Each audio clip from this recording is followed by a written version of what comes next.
Linux command line, you need to know basic commands. What does just working on a Linux system, because majority of the companies use Linux system.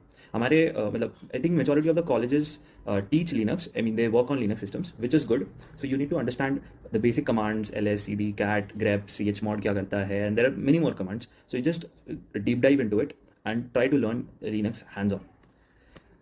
इसके बाद actually if you'll check, so इसके बाद वो main components of DevOps आते हैं, but you won't be able to get into that until unless you are clear with this. So इसके बाद जो आता है that is अपना CI/CD Jenkins.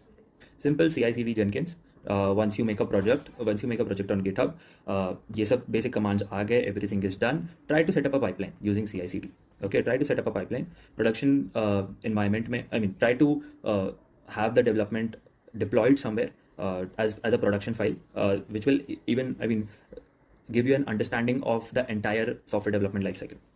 Once you have done this, तो ये तो पूरा हो गया, ये you have done everything. And इसके बाद जो कर सकते हो, that is to optimize your basic overall software. So how can you do that? Go for containerization. Use Docker, Podman, or why Podman is important, or why Docker. You should have a basic knowledge on this as well. The technology that you are using, why you are using it. Okay, so ये एक हो गया. The other thing could, and then once you have done Docker, Podman, then you can go to Kubernetes. So this thing you need to understand as a DevOps engineer. Don't just directly jump to Kubernetes, because we tend to jump on Kubernetes first. हम लोग Docker पहले कर लेते हैं, and then उसके बाद हम लोग ये सारी चीज़ें पे जाते हैं. But it is not like that. This should not happen.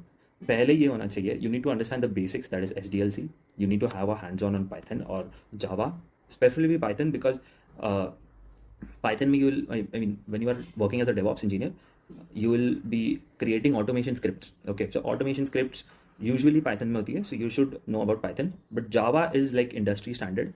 If you have Java, you can basically, if you're strong in Java, you can get job anywhere. Basic knowledge of GitHub is really important for DevOps. Basic commands, these are really basic commands. You can deep dive into many more commands. Then फिर आता है Linux, CI/CD, and then you go to Docker and Kubernetes. Okay, so hopefully you like this video. Thanks for watching the entire. If you need any more resources regarding DevOps, cloud, just comment resources in the comment box. Like the video, share it with your friends, and thanks for watching.